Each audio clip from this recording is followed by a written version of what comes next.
amor y entrega. ¿Cuánto te habré querido, mi vida? Ay, Elvita, cuánto amor le diste a mi tía linda y cuánto amor le das a tus hijos.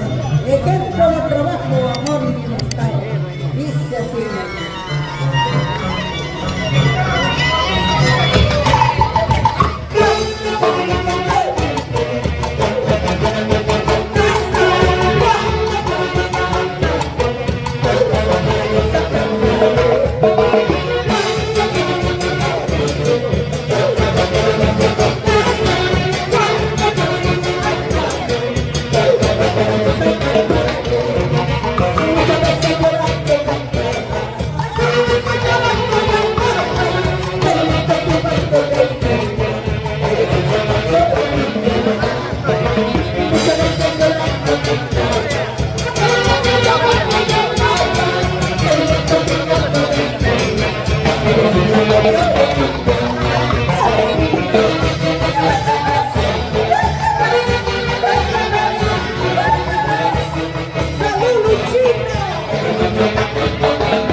Porque Dios nos quiere ver felices toda la vida. Para eso hemos venido al mundo, para ser felices.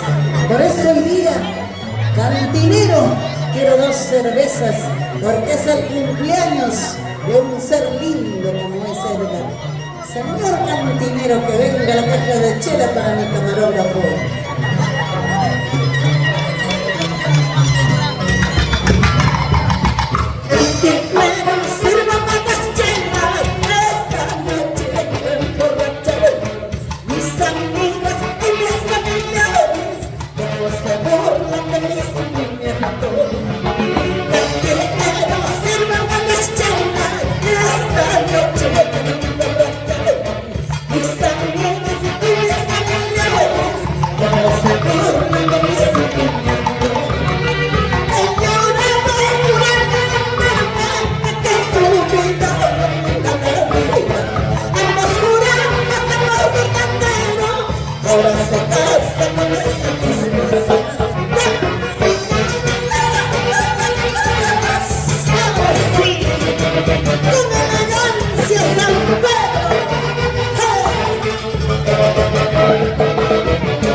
poco, pero con la ilusión y la esperanza de haber cumplido con nuestra misión de seres humanos, como nuestro querido Edgar.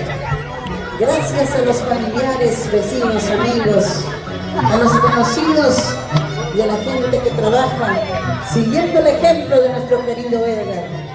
Los hijos, las hijas y todos quienes tenemos la suerte de conocerlo, valorémosle en vida, porque de muerto las flores